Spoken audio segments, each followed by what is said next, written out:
धार्मिक सिद्ध स्थानों को देखने के लिए, धार्मिक ग्रंथ एवं पुराणों को सुनने के लिए हमारे चैनल को सब्सक्राइब करिए।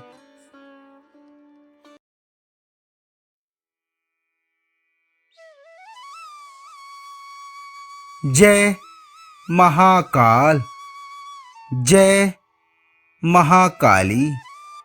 मां कालिका पुराण अध्याय नरकासुर उपाख्यान भाग 5।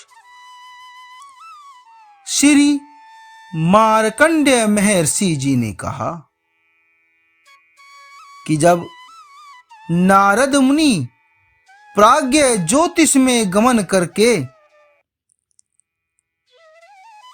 सत्कार को प्राप्त हुए, तब उन्होंने कहा कि आज चैत्र मास के शुक्ल पक्ष की पंचमी है। हे धरापुत्र, नवमी तिथि में तुम महान आपदाओं को प्राप्त करते हो। उस समय में चतुर्दशी में यदि ये योषिते सुस्नात हों, उसी समय में तुमको सुखपूर्वक सुरतों में प्रयुक्त करनी चाहिए। देवऋषि नारद जी के इस वचन का श्रवण करके नरक भय से मोहित हो गया था। उसने आसार और प्रसार नगर में निवेदित कर दिया था। भौम अर्थात नरक ने राक्षसों से सुरक्षित नगर को सभी ओर से राज्य को सुरक्षित कर दिया था। उस अवसर में भगवान पश्चिम द्वार पर प्राप्त हुए थे। 600 शस्त्र पाशों के छुरों को अनेक प्रकार से भली भांति छेदन करके उन्होंने गणों के साथ और बांधवों सहित मुरु दैत्य का हनन कर दिया था, जो 600 शस्त्र महान वीर दानव द्वार पर सा स्थित थे। मुरु को मारकर दूसरे जो 600 शस्त्र उसके पुत्र थे, उस समय उनको चक्र से मार गिराया था और अन्य दानवों को भी खंड खंड कर दिया था। वहां पर अनेक जो शिलाओं के संग थे, उन सब का अतिक्रमण करके भगवान जनार्दन ने गणों के सहित और अनुचरों से संयुक्त निशुंद को मार गिराया था, जिसने अकेले सहस्त्र वर्ष तक देवों से युद्ध किया था और महान पराक्रम वाला वीर था। उसने इंद्र पर आक्रमण किया था। भगवान केशव ने आक्रमण करके उस हयग्रीव का हनन किया था।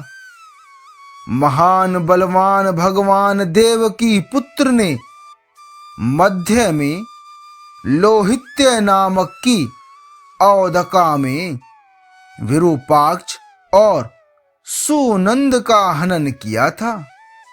उसके अनंतर फिर परमेश्वर ने वीर पंचजन को मारा था।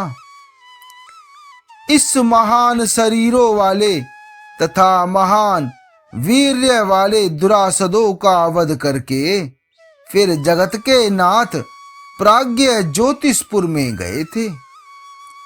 आकाश में स्थित देवों तथा महात्मा नारद के द्वारा जय जयकार की ध्वनि से स्तवन किए गए ईश्वर ने प्रवेश किया था।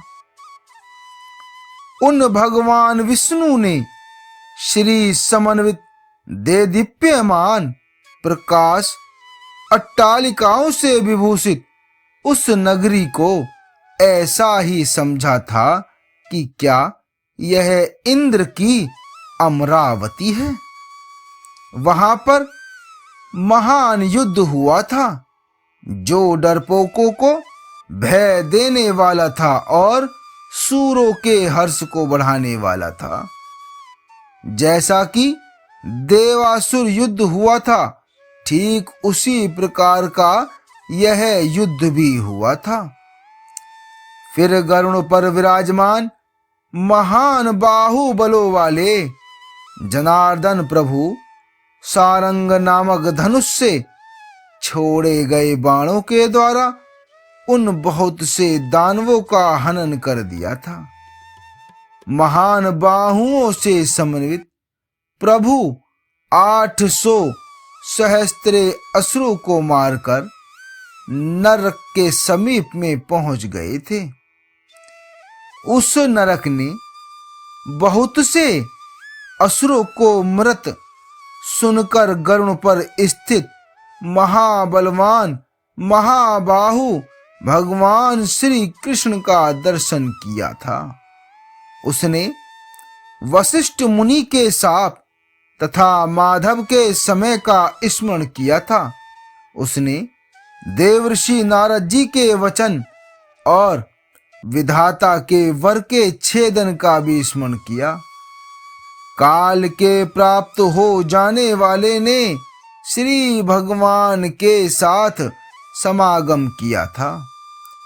उस समय बाण के वचन का स्मरण करते हुए उसने युद्ध करना ही अपना परम कर्तव्य मान लिया था। वह सुवर्ण के रथ पर समारूढ़ हुआ था जो वज्र की ध्वजा वाला श्रेष्ठ था। वह रथ लोहे के 8 चक्रों अर्थात पहियों से युक्त था। उस रथ में 1000 अश्व थे और ब्रज की ध्वजा से सुशोभित था। उस रथ में अनेक प्रकार शस्त्रास्त्र विद्यमान थे तथा बहुत तुणीर भी रखे थे। ऐसे रथ में बैठकर पृथ्वी का पुत्र नरक समर करने के लिए शीघ्र ही चला। वह जब युद्ध के लिए जा रहा था तो उसने शीघ्र ही मानुष भाव को अर्चित किया था और हरि के पूर्व वचन का स्मरण करते हुए उसने असुर भाव की निंदा की। क्षण भर में ही उसने भगवान श्री कृष्ण का गरुड़ पर विराजमान हुए का दर्शन प्राप्त किया था। भगवान कृष्ण शंख गदा सारंग धनुष वर और असी अर्थात खड्ग को धारण किए हुए थे। वे अच्युत थे, किरीट और कुंडलों को धारण करने वाले थे और उनके वक्ष स्थल में श्री वत्स का चिन्ह था। कौस्तुभ मणि से समुद्भासती वक्ष स्थल से युक्त पीतांबरधारी हरि का उसने दर्शन किया था। उन भगवान विष्णु के साथ उस वीर ने युद्ध किया था जिसके निकट युद्ध करते हुए कालिका के समान कालिका को देखा था, जिसके लाल नेत्र और मुख था, विशाल काय थी। वह उस समय में खड्ग और शक्ति को धारण किए हुई थी। उसने धात्री और मोहिनी कामाख्या का भी वहां दर्शन किया था। उस समय में जगत को प्रसूत करने वाली उस देवी का दर्शन करके वह भय से भयभीत होकर बहुत विस्मित हो गया था। युद्ध तो करना ही है, अतएव उस समय में नरकासुर ने युद्ध किया था। उस अवसर पर भगवान कृष्ण ने उसके साथ ऐसा अद्भुत युद्ध किया जैसा युद्ध पहले देवों में और मनुष्यों में कभी भी नहीं हुआ था। उस नरक के साथ भगवान माधव ने युद्ध क्रीड़ा चिरकाल करके देवेंद्र को हर्षित करते हुए उसका हनन कर दिया। उस समय भगवान श्री हरि ने अपने सुदर्शन चक्र के द्वारा उसे 2 भागों में छेद कर मार गिराया था। वह नरक खंड खंड होकर भूमि पर गिर गया था।